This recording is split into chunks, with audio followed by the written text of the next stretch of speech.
ឆ្អឹងរបស់ស្រីរឿងអ្វីអ្វីថាស្ដីឲ្យតែបាន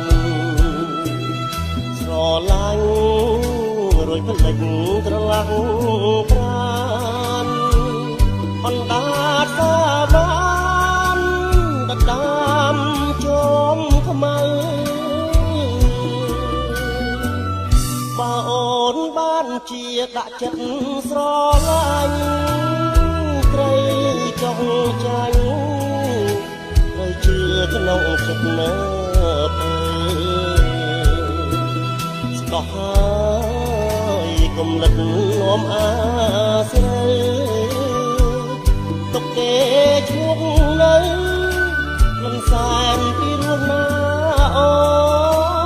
នហូរចិត្តនឹងស្រីបងខំផឹកស្រា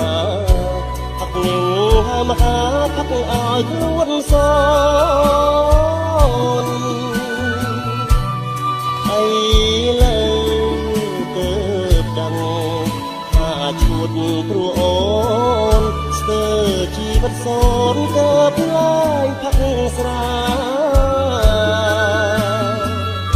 អណ្ដាតអត់ឆ្អឹងប្រឹងហាទៀតទៅ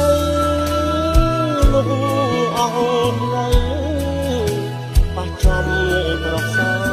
វាទើបអូ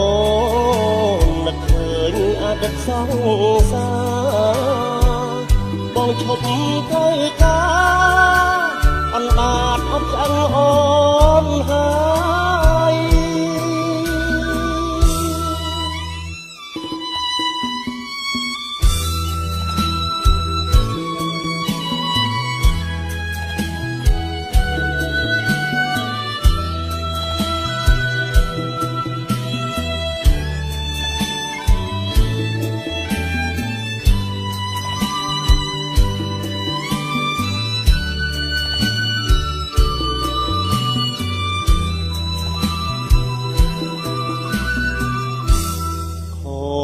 ចិត្ត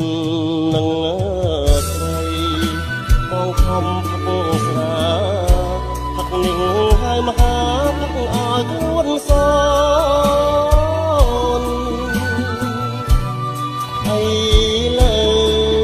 ទៅដឹងថាឈួតព្រោះអូនស្ទើរជីវិតសូនទៅផ្លាយផឹកស្រាអត់ឆ្អឹងប្រឹងហាទៀតទៅលុះអស់ផ្លូវប៉ះចំលើប្រងសាបាទើបអូននឹកឃើញអតីតសង្សារបងឈប់ត្រូវការអណ្ដាតអត់ឆ្អឹងអូន